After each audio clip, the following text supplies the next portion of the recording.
बोलो सियापति रामचंद्र की जय। जय श्री राम। प्रभु देखी सब न पहिए हारे, जनु राकेश उदय भय तारे। असी प्रतीत सबके मन माही, राम चाप तो रब सक नाही। प्रभु को देखकर सब राजा हृदय में ऐसे हार गए जैसे पूर्ण चंद्रमा के उदय होने पर तारे प्रकाशहीन हो जाते हैं। सबके मन में ऐसा विश्वास हो गया कि रामचंद्र जी ही धनुष को तोड़ेंगे, इसमें संदेह नहीं।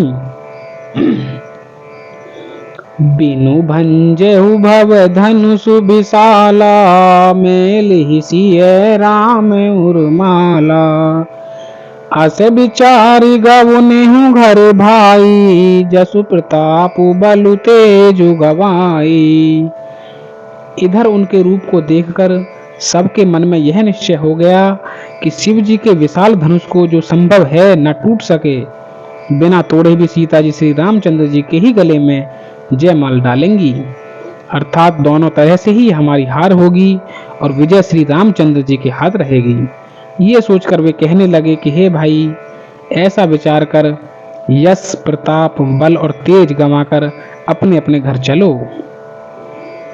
बहसे अपर भूप सुनी बानी, जे अविवेक आंध अभिमानी। तोरहु धनुष ब्याहु अवगाहा, बिनु तोरे को कुंवारी बियाहा। दूसरे राजा जो अविवेक से अंधे हो रहे थे और अभिमानी थे, यह बात सुनकर बहुत हंसे। उन्होंने कहा कि धनुष तोड़ने पर भी विवाह होना कठिन है, अर्थात सहज ही में हम जानकी को हाथ से जाने नहीं देंगे, फिर बिना तोड़े तो राजकुमारी को ब्याह ही कौन सकता है। एक बार काल किने हो, सियहित समर जितवो हम सो। यह सुनी अवर मही पे मुसुकाने, धर्मशील हरि भगत सयाने। काल ही क्यों ना हो, एक बार तो सीता के लिए उसे भी हम युद्ध में जीत लेंगे। यह घमंड की बात सुनकर दूसरे राजा जो धर्मात्मा हरि भक्त और सयाने थे, मुस्कुराए। गर्भ दूर कर नृपन के, सिय बियाह विराम।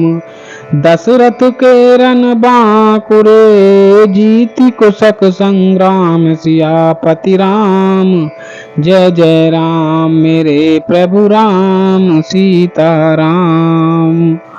मंगल भवनी अमंगल हारी, द्रभु सुदशरथ अजर बिहारी। उन्होंने कहा, राजाओं के गर्व दूर करके जो धनुष किसी से नहीं टूट सकेगा, उसे तोड़कर श्री रामचंद्र जी सीता जी को ब्याहेंगे। रही युद्ध की बात, सो महाराज दशरथ के रण में बाके पुत्रों को युद्ध में तो जीत ही कौन सकता है। व्यर्थ मरहु जनि गाल बजाई, मन मोदकन की भूख बताई। सिख हमारी सुनी परम पुनीता, जगदम्बा जानहु जिय सीता। गाल बजाकर व्यर्थ ही मत करो, मन के लड्डुओं से भी कहाँ भूख बुझती है। हमारी परम पवित्र निष्कपट सीख को सुनकर सीता जी को अपने जी में साक्षात जगत जननी समझो। उन्हें पत्नी रूप में पाने की आशा एवं लालसा छोड़ दो। जगत पिता रघुपति ही विचारी, भरी लोचन छबिले हो निहारी। सुंदर सुखद सकल गुण राशि, ए दो बंधु सांबूर बासी। और श्री रघुनाथ जी को जगत का पिता विचार कर नेत्र भरकर उनकी छवि देख लो। ऐसा अवसर बार बार नहीं मिलेगा। सुंदर सुख देने वाले और समस्त गुणों की राशि ये दोनों भाई शिव जी के हृदय में बसने वाले हैं। स्वयं शिव जी भी जिन्हें सदा हृदय में छिपाए रखते हैं, वे तुम्हारे नेत्रों के सामने आ गए हैं। सुधा समुद्र समीप बिहाई, मृग जलु निरखी मरहु कत धाई।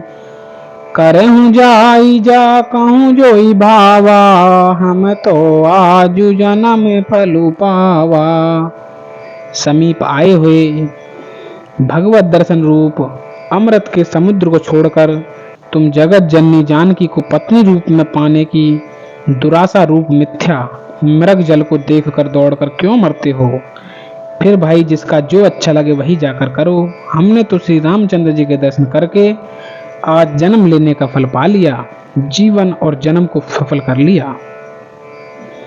अस कही भले भूप अनुरागे, रूप अनूप बिलोकन लागे। देखें सुर नभ चढ़े विमाना, बरसें सुमन करें कल गाना। ऐसा कहकर अच्छे राजा प्रेम मगन होकर श्री राम जी का अनुपम रूप देखने लगे। मनुष्यों की तो बात ही क्या है, देवता लोग भी आकाश से विमानों पर चढ़े हुए दर्शन कर रहे हैं और सुंदर गान करते हुए फूल बरसा रहे हैं। जानी सुअवसरु सिय तब पठै जनक बोलाई। चतुर सखी सुंदर सकल सादर चली लेवाई। सिया पति राम जय जय राम, मेरे प्रभु राम सीताराम। मंगल भवन अमंगल हारी, द्रव्यौ सुदशरथ अजर बिहारी। तब सुअवसर जानकर जनक जी ने सीता जी को बुला भेजा। सब चतुर और सुंदर सखियां आदर पूर्वक उन्हें लेवा चली। सिय शोभा नहीं जाई बखानी, जगदम्बिका रूप गुण खानी। उपमा सकल मोहि लगु लागी, प्राकृत नारी अंग अनुरागी। रूप और गुणों की खान जगत जननी जानकी जी की शोभा का वर्णन नहीं हो सकता। उनके लिए मुझे सब उपमाएं तुच्छ लगती हैं, क्योंकि वे लौकिक स्त्रियों के अंगों से अनुराग रखने वाली हैं, अर्थात वे जगत की स्त्रियों के अंगों को दी जाती हैं। काव्य की उपमाएं सब त्रिगुणात्मक माइक जगत से ली गई हैं। उन्हें भगवान की स्वरूप शक्ति श्री जानकी जी के अप्राकृत चिन्मय अंगों के लिए प्रयुक्त करना, उनका अपमान करना और अपने को उपहासास्पद बनाना है।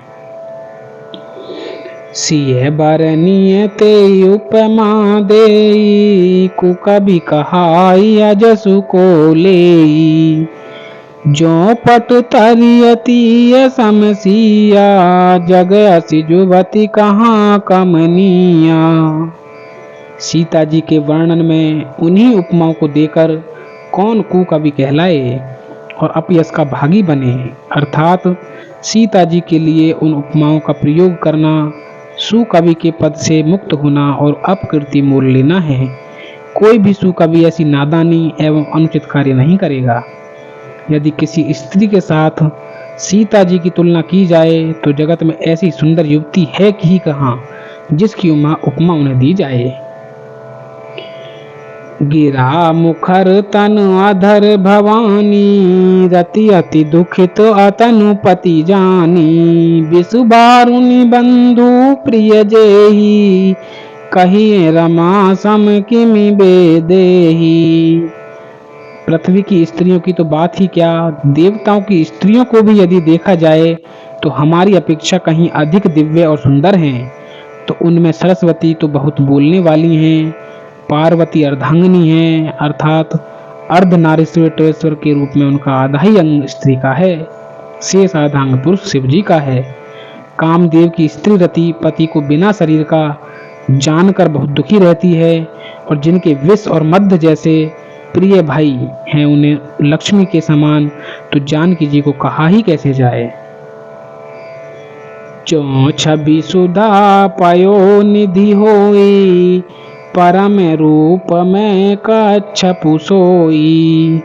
शोभा रजु मंदरु सिंगारू, मथै पान पंकज निज मारू। जिन लक्ष्मण जी की बात ऊपर कही गई है वे निकली थी खारे समुद्र से। जिन लक्ष्मी जी की बात ऊपर कही गई है वे निकली थी खारे समुद्र से, जिसको मथने के लिए भगवान ने अति कर्कश पीठ वाले कच्छप का रूप धारण किया। रस्सी बनाई गई, महान विषधर वासुकी नाग की मथनी का कार्य किया। अति से कठोर मद्राचल पर्वत ने और उसे मथा सारे देवताओं और दैत्यों ने मिलकर। जिन लक्ष्मी को अतिशय शोभा की खान और अनुपम सुंदरी कहते हैं, उनको प्रकट करने में हेतु बने ये सब असुंदर और स्वाभाविक ही कठोर उपकरण। ऐसे उपकरणों से प्रकट हुई लक्ष्मी श्री जानकी जी की समता को कैसे पा सकती हैं? हाँ, इसके विपरीत यदि छवि रूपी अमृत का समुद्र हो, परम रूप में कच्छप हो, शोभा रूप रस्सी हो, श्रृंगार रस पर्वत हो और उस छवि के समुद्र को स्वयं कामदेव अपने ही कर कमल से मथें।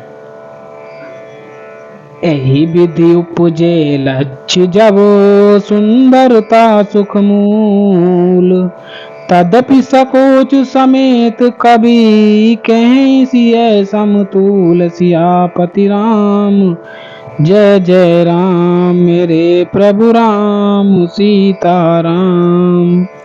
मंगल भवन अमंगल हारी, द्रवहु सुदशरथ अजिर बिहारी।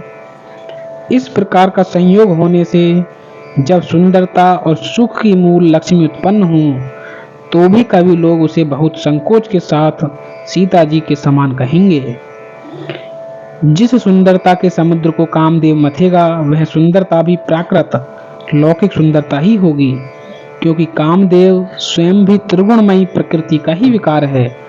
अतः उस सुंदरता को मथकर प्रकट की हुई लक्ष्मी भी उपर्युक्त लक्ष्मी की अपेक्षा कहीं अधिक सुंदर और दिव्य होने पर भी होगी प्राकृत ही। अतः उसके साथ भी जानकी जी की तुलना करना कवि के लिए बड़े संकोच की बात होगी। जिस सुंदरता से जानकी जी का दिव्याति दिव्य परम दिव्य विग्रह बना है, वह सुंदरता उपर्युक्त सुंदरता से भिन्न अप्राकृत है। वस्तुतः लक्ष्मी जी का अप्राकृत रूप भी यही है। वह कामदेव के मथने में नहीं आ सकती और वह जानकी जी का स्वरूप ही है। अतः उनसे भिन्न नहीं और उपमा दी जाती है भिन्न वस्तु के साथ। इसके अतिरिक्त जानकी जी प्रकट हुई हैं स्वयं अपनी महिमा से। उन्हें प्रकट करने के लिए किसी भिन्न उपकरण की अपेक्षा नहीं है, अर्थात शक्ति मान से अभिन्न अद्वैत तत्व है। अतएव अनुपमेय है। यही गूढ़ दार्शनिक तत्व भक्त शिरोमणि कवि ने इस अभूत अलंकार के द्वारा बड़ी सुंदरता से व्यक्त किया है। बोलो सियावर रामचंद्र की जय। जय श्री राम।